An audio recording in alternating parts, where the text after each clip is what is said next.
امي واخواتي من اكبر الاسباب بعد ربنا يعني في اللي ان احنا هم وصلنا كانوا له. في طعمهم لينا يعني بصراحه.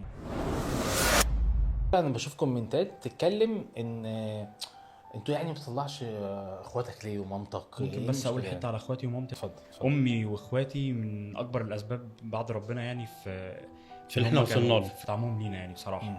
يعني امي طبعا طبعها كانت قلة الحيله، يعني مش زي اي ست بيت ما لهاش اي بس انا عارف ان في مبدعين في البيت. اوثوريتي. اه طبعا اكيد اكيد، بس امي ما كانش ليها الاوثوريتي ان هي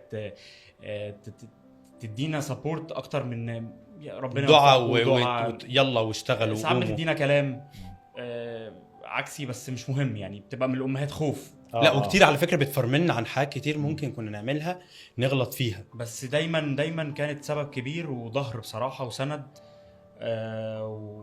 يعني احنا الحمد لله، انا بحب اهلي جدا ربنا يبارك وبحب فيك. اخواتي جدا، وبحب يعني الحمد لله اخواتنا واقفين في مبسوط ان انا ظهرنا من قوي. العيلة دي، ويعني مبسوط ان انا منتمي للعيلة دي الحمد لله، يعني جزء منها الحمد لله. ربنا يبارك فيهم يا رب.